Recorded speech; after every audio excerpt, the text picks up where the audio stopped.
Scarcity literally tells that we have a set amount of resources. So our resources that we have are limited. And then we have unlimited needs and wants in society. So every individual has their own needs and wants, and these are just boundless, so they keep on coming.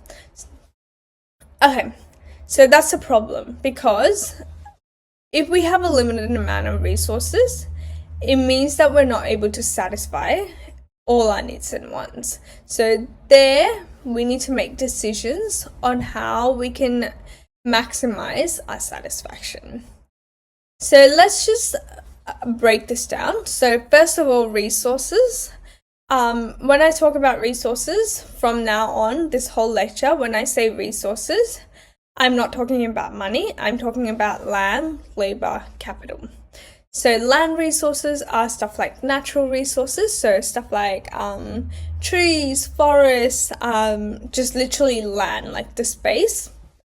Labor is the work that people do. So for example, an example of a labor resource is like a worker. So someone working in a shop, that's an example of a labor resource.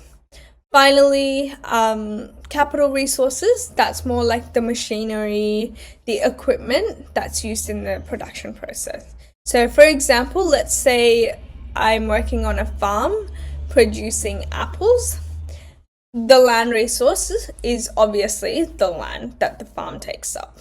Next, so land resource, so like the soil, the land, and so on.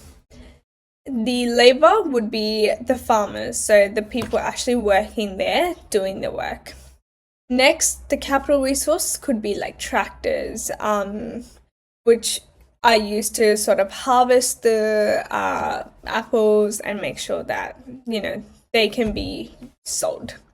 So that's pretty much an example of the resources.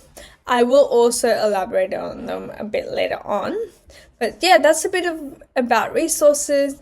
And now the needs and wants. So these needs and wants are unlimited. So that means that just because you satisfy one need or one want, it doesn't mean that all of them are satisfied. So they just keep coming. There's unlimited. It's not possible. It is impossible to satisfy every single need and want of every single person in society. So that's just not possible. That leads us to opportunity costs. So obviously, if we have limited resources but unlimited needs and wants, we are forced to make a decision on what we're going to use these resources for. So which needs and wants do we want to satisfy? Which are we going to forego? And that's pretty much where the decisions that we have to make. And this ties in with opportunity costs. So when you make a decision,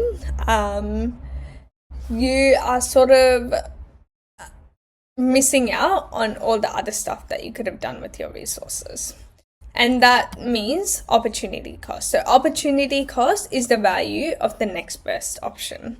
So every time we make a decision, we want to minimize our opportunity cost.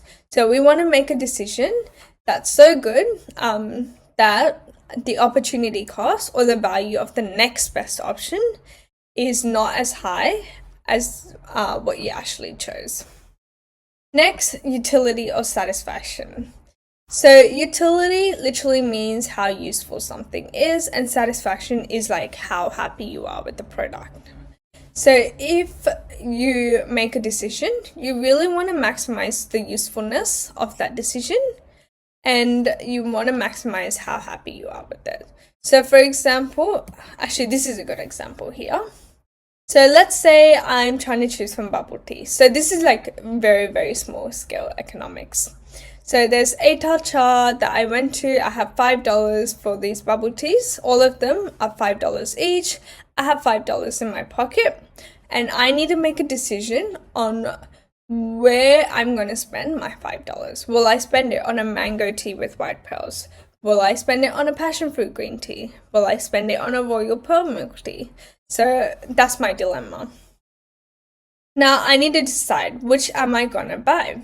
So obviously the the one I'm going to buy is going to be the one that I value the most. So even though they're priced at $5, I might say my favorite tea is the mango tea with white pearls. So I actually might value that at $10 because that's how much it's worth to me. But I probably really don't like passion fruit green tea, and I might value that at $1. And then royal pearl milk tea, I'll just say that's $5 to me. So that's my value of the tea. That's the value I assign to these teas. So what flavor am I gonna buy? I'm gonna buy the one that's of highest value to me. So if I buy the mango tea with white pearls, that's my highest value tea. So that's what I'm gonna buy. If I buy passion fruit green tea, which is the lowest value tea for me, I'm probably not going to be very happy with my decision. So my utility and my satisfaction won't be very high with that. But with the mango tea, I will have high utility and high satisfaction.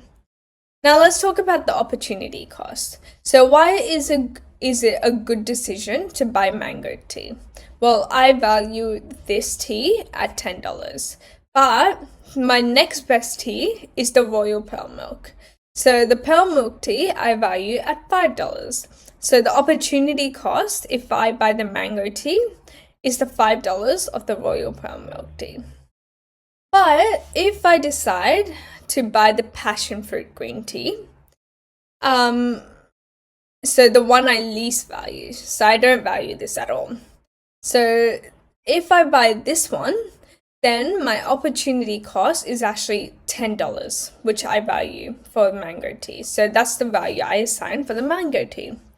So you can see that if I buy the passion fruit green tea, my opportunity cost is really, really high. So that means that the decision I made wasn't as good as maybe buying something where my opportunity cost is lower. So I hope that sort of summarizes opportunity cost and sort of helps make sense of it.